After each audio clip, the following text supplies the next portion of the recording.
नेपाल में जो अभी छात्रों का यूथ का आंदोलन हुआ, जिसे सारी दुनिया में हमारे देश के भी सोशल मीडिया से लेके मेन स्ट्रीम मीडिया ने कहा कि जनरेशन जी ने आंदोलन कर दिया, क्रांति कर दी।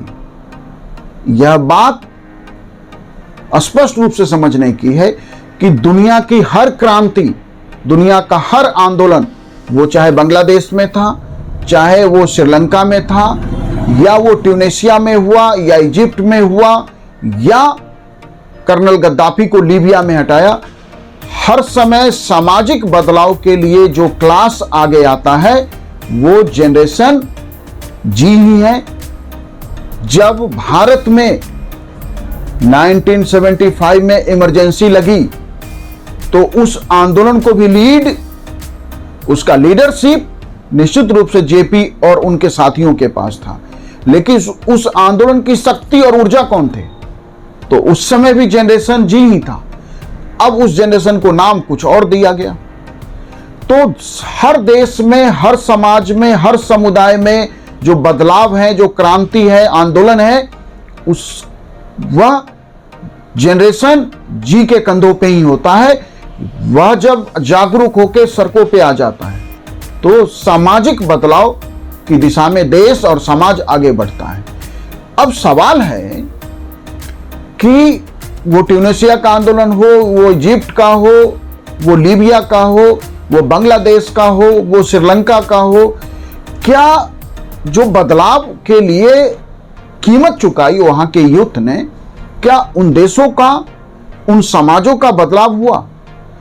तो यह बात स्पष्ट रूप से समझना होगा कि बदलाव के लिए आइडिया चाहिए होता है, बदलाव के लिए आइडियोलॉजी चाहिए होता है, बदलाव के लिए प्लेटफॉर्म चाहिए होता है।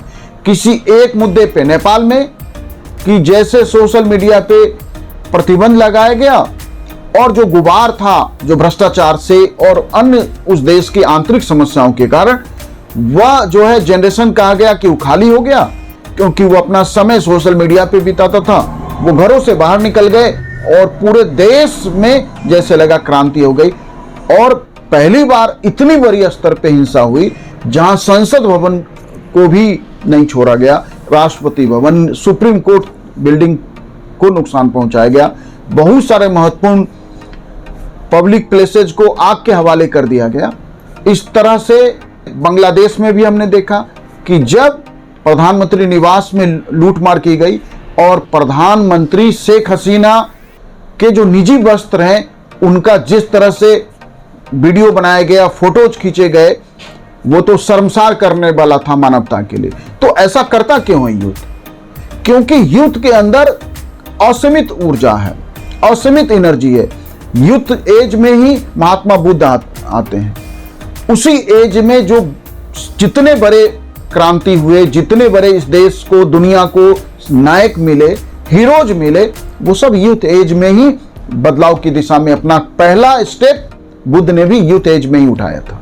महावीर ने भी अपना पहला कदम उसी एज में उठाया। उस एज में, उस दौर में, जिसको आप यूथ एज कह रहे हैं, जिसको आप जनरेशन जी कह रहे हैं, उस दौर में जब भी कदम बढ़ाया है यूथ ने, तो वो परिवर्तन स्वयं में भी लाता है, समाज में भी लाता है, समुदाय और देश के अंदर भी लाता है। लेकिन कब?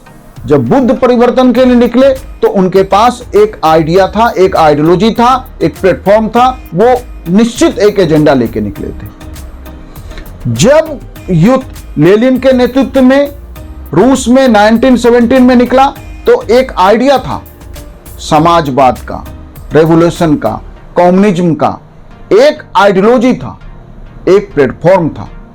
तो इसका अर्थ है कि जब भी कोई सामाजिक बदलाव के बिना आइडिया के, स्वतः स्फूर्त के आप निकले और आपने जो है देश में उलट पुलट कर दिया, पूरे देश की व्यवस्था छिन्न भिन्न कर दी, देश का तंत्र फेल कर दिया, इससे समाज नहीं बदल जाएगा, इससे समुदाय नहीं बदल जाएगा, इससे देश नहीं बदलेंगे। बदलेगा कब? एक आइडिया के साथ निकलिए।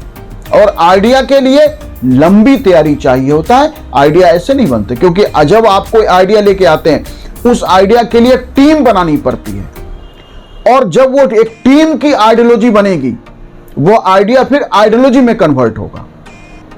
पहले आइडिया मतलब एक विचार है, और जब वो एक आइडियोलॉजी बन गया एक टीम का, फिर एक प्लेटफॉर्म बनाना पड़ता है।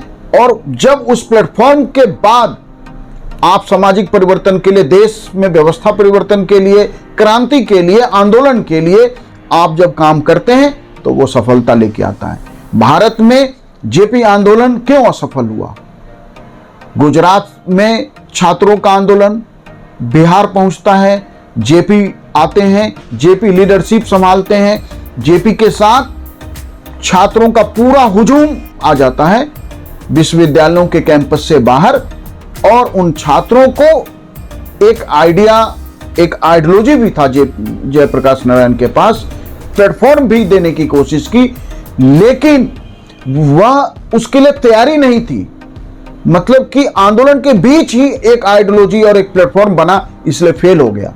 आंदोलन के बीच जब कोई आइडियोलॉजी और प्लेटफॉर्म डेवलप होता है वो सफल नहीं होगा। लेनिन का आंदोलन, लेनिन की नेतृत्व में क्रांति रूस में इसलिए सफल हुई क्योंकि उस आइडिया पे बरसों काम किया गया था। एक टीम, पकी पकाई टीम आइडियोलॉजी की बनी, एक निश्चित प्लेटफॉर्म था, सफल हो गया। इसलिए यूथ को यह बात समझना होगा कि मिसगाइडेड मिसाइल बन के कभी कुछ अचीव नहीं करेंगे आप। यदि आप सामाजिक बदलाव चाहते हैं तो एक आइडिया के साथ सबसे पहले कनेक्ट होइए, उस आइडिया को पकने दीजिए, आइडियोलॉजी में कन्वर्ट होने दीजिए, और उस आइडियोलॉजी के साथ कमिटेड लोगों की एक टीम तैयार करनी पड़ेगी। और वो जो कमिटेड लोगों की टीम है वो प्लेटफॉर्म सामाजिक बदलाव लेके आएगा। उसके बिना आंदोलन, अब नेपाल में चुनाव होंगे अगले कुछ महीने में, जिन लोगों के विरुद्ध आंदोलन था वही पॉलिटिकल पार्टी फिर चुनाव में जाएगी, क्योंकि कोई नया विकल्प नेपाल के यूथ को मिलने नहीं जा रहा, नेपाल की जनता को मिलने नहीं जा रहा, और उन्हीं में से फिर लोग सत्ता में आ जाएंगे। तो ये पूरा जो हिंसा है, जो देश की इतनी बड़ी आर्थिक क्षति है, उसका क्या होगा? उसकी भरपाई तो नहीं हुई, उसका कुछ रिजल्ट तो नहीं आया।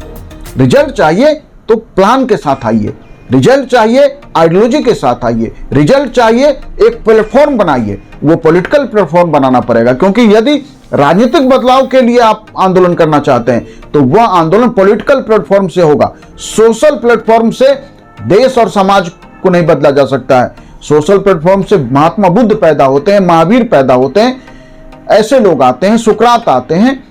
लेकिन यदि देश को बदलना है, पॉलिटिकल सिस्टम को बदलना है, तो पॉलिटिकल प्लेटफॉर्म डेवलप करना पड़ेगा।